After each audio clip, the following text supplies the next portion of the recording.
Chào các bạn. Này nhận được cục hàng của ông anh ở dưới An Giang.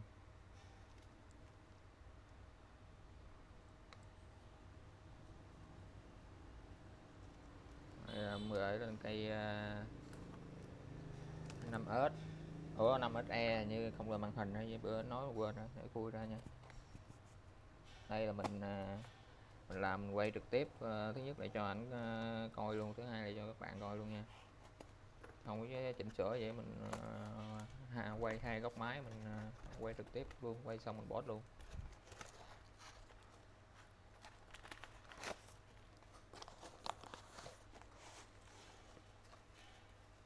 Nói gì cái gì chết.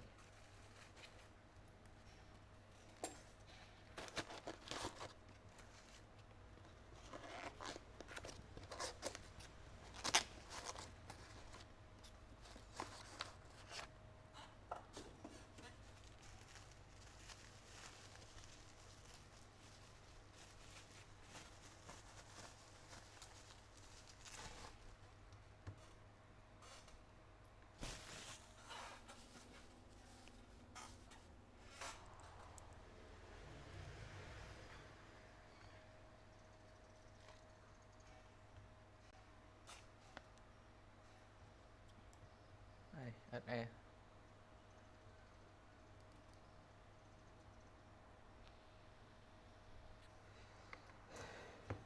Cắm sạc thử coi nó lên không.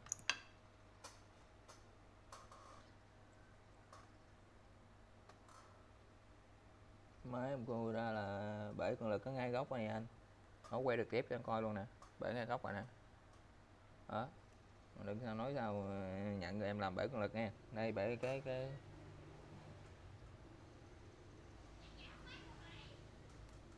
cường lực không ta.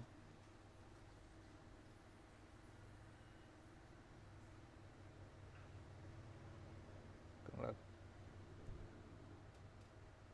bể cường lực rồi nha anh.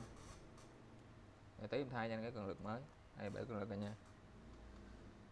Sạc vô không lên hình.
Rồi lên này nha.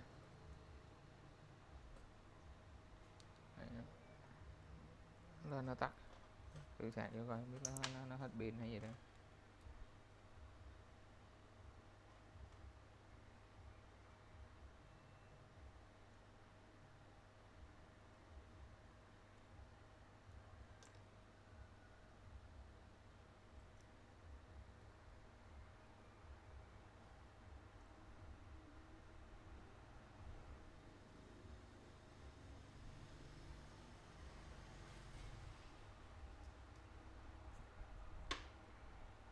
Tắt nguồn thử coi nó lên.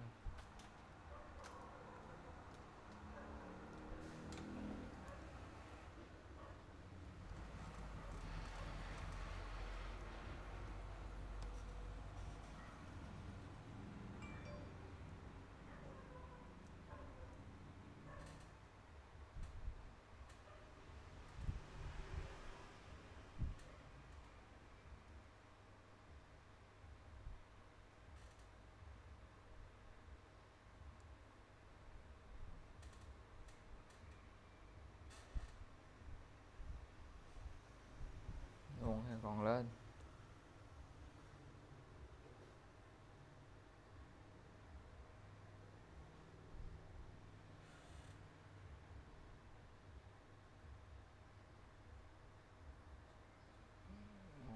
Màn hình không thấy, mình lấy màn hình khác mình test thử coi.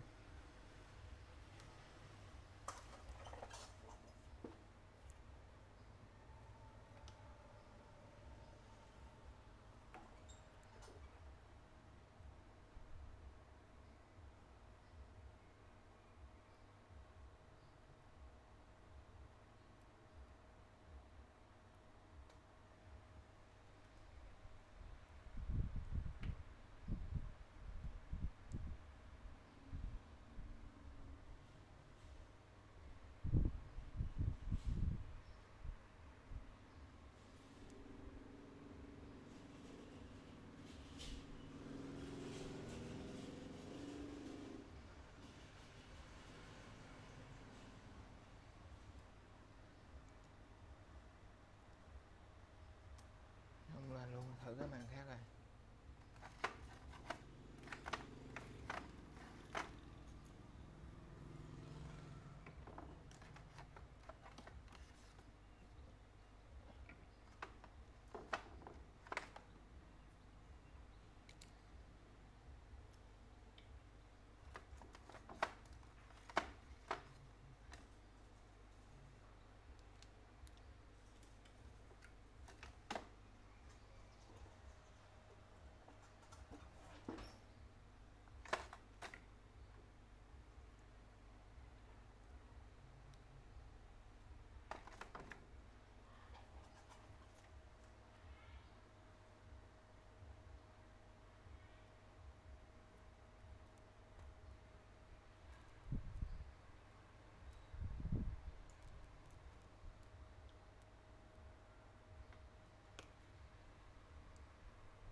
Đó nè, cái máy nó bị hư màn hình rồi.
nó bị mất đèn. Mình zoom để các bạn coi cho nó rõ nha. Mất đèn.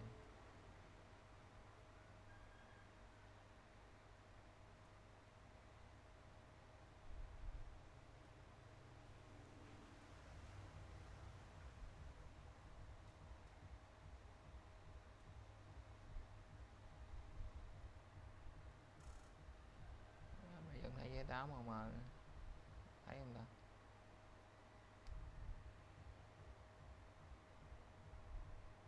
Thấy giấy táo mờ không?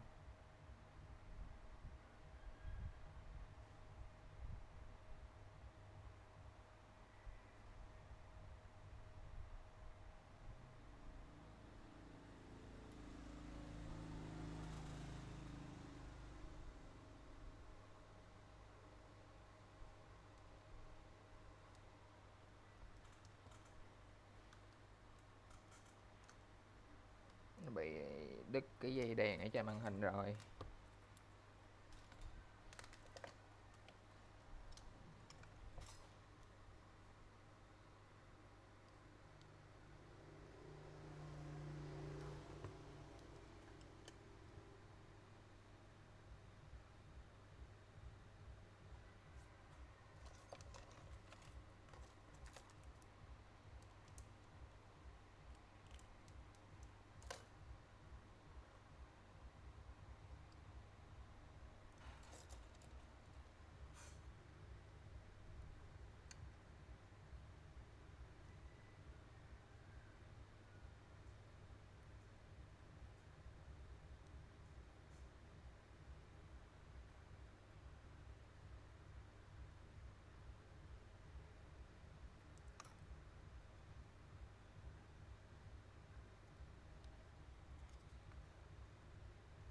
Đây bị đứt này nha anh.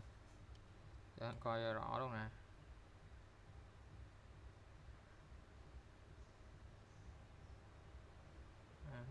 Đây vệ sinh thử coi này, như nó không có, nó bị đứt. Vệ sinh thử coi.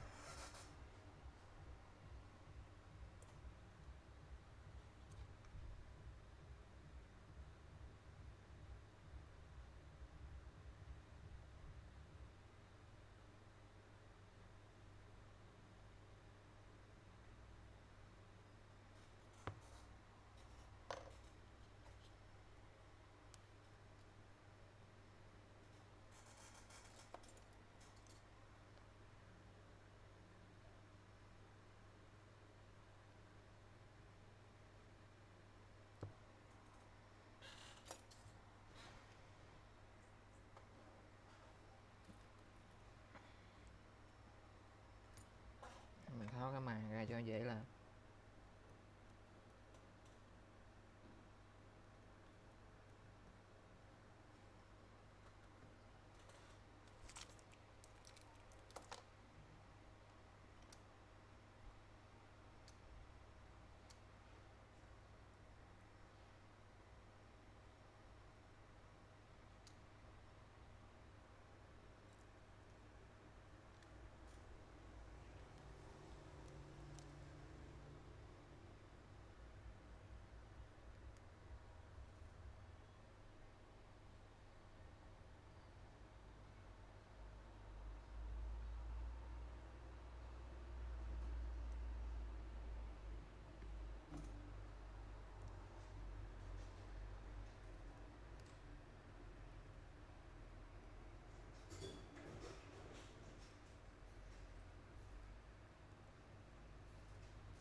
anh màn hình đã làm vô nước rồi này nha anh, gỡ ra mới thấy nè,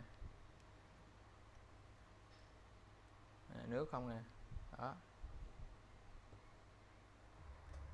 là máy, do máy làm vô nước nó bị chạm màn hình này nha.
Phía trên lên này nha.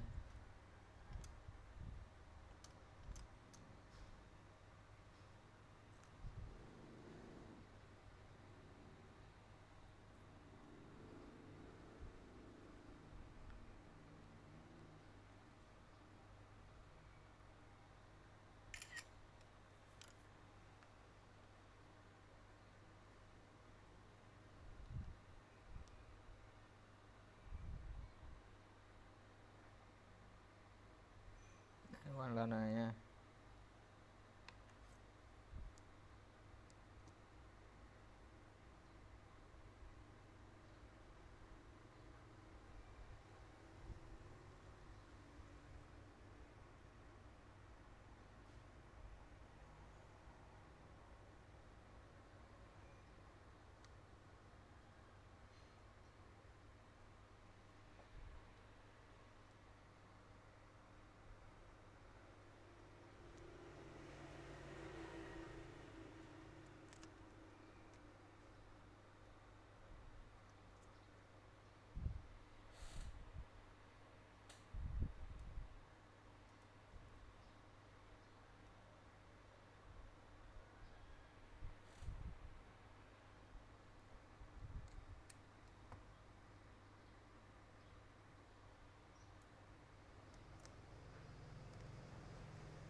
Ở cái này mình coi cái mặt mình đo thử coi.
Không má cạc chú ơi.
Rồi thông báo màn anh hết cứu em, cố gắng hết sức rồi, màn anh nó đi bụi rồi.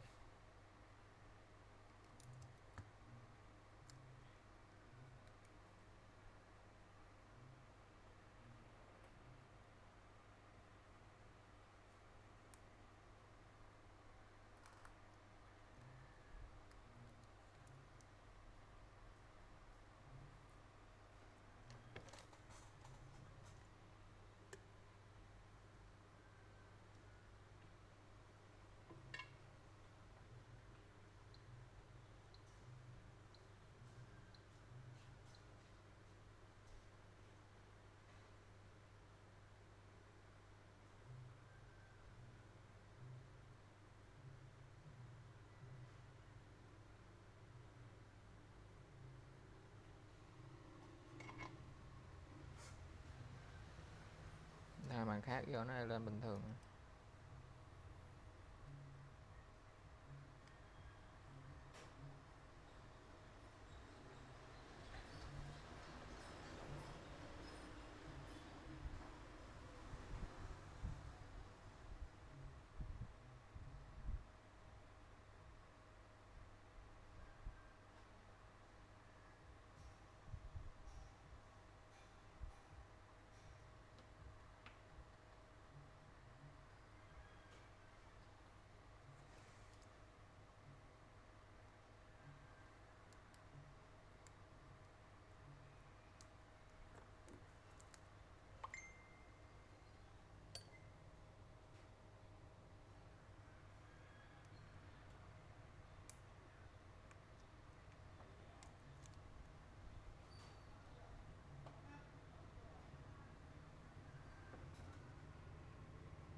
Rồi giờ để mình báo anh tham màn hình nữa không nha, có mình sẽ quay tiếp nha.